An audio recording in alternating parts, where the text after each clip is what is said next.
Hello guys, स्वागत है हमारी एक और नई वीडियो में। हमारे आज की कहानी का नाम है स्वर्ग का हकदार कौन। मरने के बाद स्वर्ग के द्वार पर चार व्यक्ति खड़े थे। इन चार व्यक्तियों में पहला राजा था, दूसरा एक बिजनेसमैन था, तीसरा पंडित था और चौथा एक आम आदमी मजदूर था। किसी को भी यह पता नहीं था कि कौन स्वर्ग के अंदर प्रवेश कर पाएगा और कौन वहीं से वापस लौटा दिया जाएगा। जैसे कि राजा को मरने से पहले ही आदत थी, उसने अपनी बात सबसे पहले बताई। राजा ने कहा, मैं बहुत प्रख्यात हूँ, मैंने धरती पर अपना बहुत नाम कमाया है, इसलिए पूरी संभावना है कि मैं ही स्वर्ग में जाऊंगा। फिर व्यापारी ने अपनी बात सामने रखी। वह बोला, मैंने धरती पर खूब धन कमाया और उस धन से मैंने सैकड़ों लोगों की मदद की, इसलिए मैं ही स्वर्ग का हकदार हूँ। अब बारी थी पंडित की, तो पंडित ने मुंह खोला और सबको कहा, चाहे तुम जो सोच लो, लेकिन यह बात तो तय है कि स्वर्ग के दरवाजे खुलेंगे तो मेरे लिए ही। सब जानते हैं कि पंडित दिन रात भगवान को याद करते हैं, इसलिए स्वाभाविक है कि स्वर्ग में पंडित का स्वागत किया जाए। जब सब ने अपना अपना पक्ष रख दिया, तब सबकी नजर उस मजदूर पर थी, जो चुपचाप अपनी नजरें नीचे झुकाए बिना कुछ बोले वहीं पर खड़ा रहा। स्वर्ग का दरवाजा खुला और वहाँ पर एक देवदूत आकर खड़ा हो गया। देवदूत के हाथों में एक पुस्तक थी, जिसमें इन सभी के कर्मों के बारे में लिखा हुआ था। देवदूत ने सबसे पहले राजा को अपने पास बुलाया और उसको पूछा, तुम बताओ, तुमने अपने जीवन में क्या क्या अच्छे कर्म किए हैं। मैं उन्हें इस पुस्तक में देखकर फैसला करूंगा कि तुम्हें अंदर आने देना है या नहीं। राजा ने कहा, मेरा राज्य जितना बड़ा था उतना ही समृद्ध था और मेरे राज्य के सभी लोग खुशहाल थे, सभी बड़े आनंद से रहते थे। मैंने उन्हें कभी भी किसी चीज की कमी नहीं होने दी, यही मेरे अच्छे कर्म है। देवदूत ने अपने पुस्तक में देखा और देखने के बाद राजा से कहा, तुम सच बोलते हो, तुमने अपने राज्य की प्रजा को बहुत सुखी रखा था, लेकिन तुमने अपने राज्य की सीमा बढ़ाने के लिए जितने युद्ध किए थे, उन युद्ध की वजह से हजारों सैनिकों ने अपनी जान गंवा दी। उन हजारों सैनिकों के परिवार का दुख का कारण तुम बने थे, इसलिए तुम स्वर्ग में नहीं आ सकते।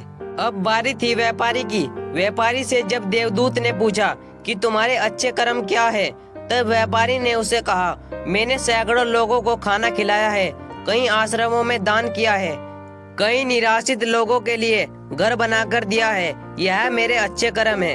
देवदूत ने फिर से अपने पुस्तक में ध्यान से देखा और देखने के बाद व्यापारी से कहा, तुम्हारा कहना भी ठीक है कि तुमने बहुत दान धर्म किया है, लेकिन यह दान धर्म तुमने जिन पैसों से किया है, उन पैसों को कमाने के लिए तुमने ना जाने कितने झूठ बोले हैं, कितनी हेरा फेरिया की है और कितनी मिलावटें की है, इसलिए तुम भी स्वर्ग में नहीं आ सकते।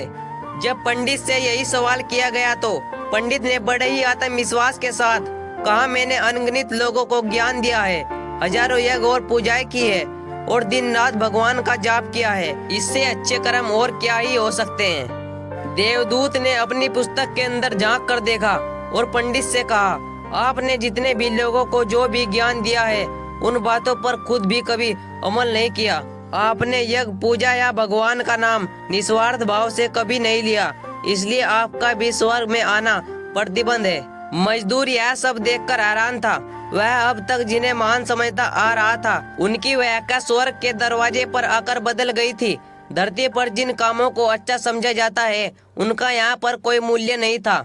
यमदूत ने जब इस मजदूर को अपने पास बुलाया और इससे पहले कि वह उससे उसके अच्छे कर्मों के बारे में पूछता, मजदूर बोल पड़ा, प्रभु, मैं जानता हूँ कि मैं भी स्वर्ग में आने के लायक नहीं हूँ, लेकिन मैं फिर भी एक बार बाहर से इस स्वर्ग को झांक कर देखना चाहता हूँ। बस इससे ज्यादा मेरी कोई इच्छा है ही नहीं, क्योंकि ऐसी इच्छा पालने के लिए मैंने जीवन में कुछ भी नहीं किया है। मैं पूरा दिन मेहनत करता और जो भी पैसे कमाता उन्हें अपने परिवार के पालन पोषण में खर्च कर देता, इसलिए दान धर्म के लिए कुछ बचता ही नहीं।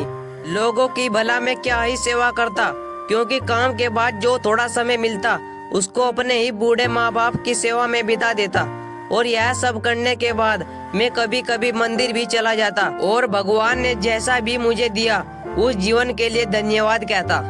देवदूत ने अपनी पुस्तक में बड़े ध्यान से देखा और थोड़ी देर देखते ही रहा। फिर उसने मजदूर से पूछा कि तुम याद करके बताओ, तुमने कभी तो कोई अच्छा काम किया ही होगा। मजदूर ने थोड़ी देर सोचने के बाद बोला, हाँ, मुझे थोड़ा थोड़ा याद है।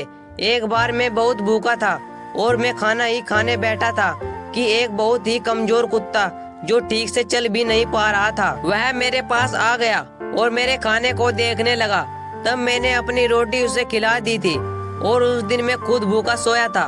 मजदूर की बात सुनने के बाद देवदूत मुस्कुराया और मजदूर को बड़े सम्मान से स्वर्ग के अंदर ले गया।